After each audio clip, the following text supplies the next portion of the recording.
Evet arkadaşlar, bugün kayısı reçeli yapıyoruz. Kayısılarımızı şöyle ikiye bölüp tenceremize koyuyoruz. Çekirdeklerini çıkartıyoruz.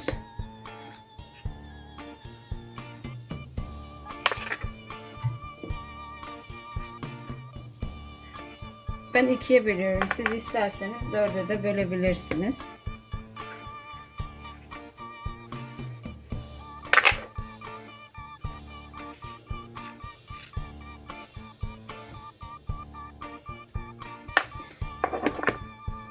Kayısılarımızın çekirdeklerini çıkardıktan sonra şeker koyup üzerine bekleteceğiz 2-3 saat. Sonra kaynatacağız.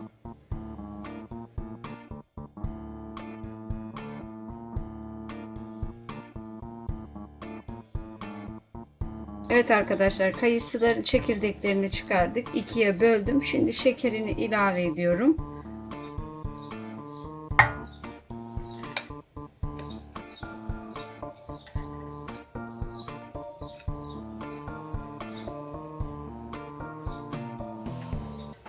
Şekerimizi döktük kayısılarımızın üzerine.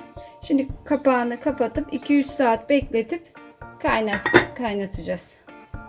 Evet arkadaşlar, kayısımızın üzerine koyduğumuz şeker eridi. Şimdi pişireceğiz. Altını yaktım ocağın.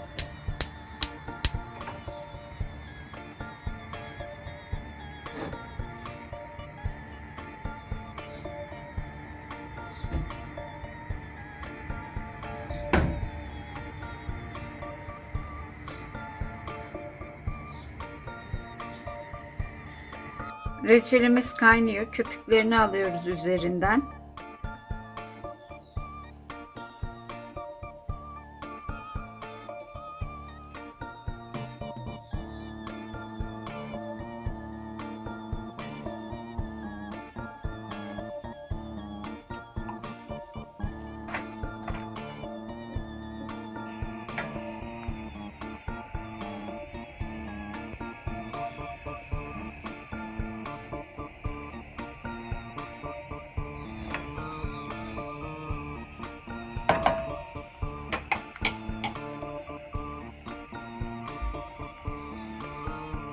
Reçelimiz pişiyor. Yarım çay kaşığı limon tuzu döküyoruz.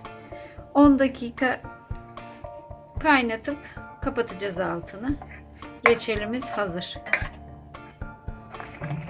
Evet, reçelimiz oldu.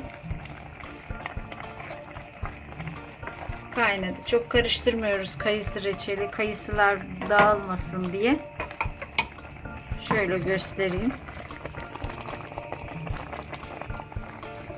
Mis gibi kokuyorlar. Altını kapatıyorum, artık oldu. Biraz dinlensin, servis yapacağım.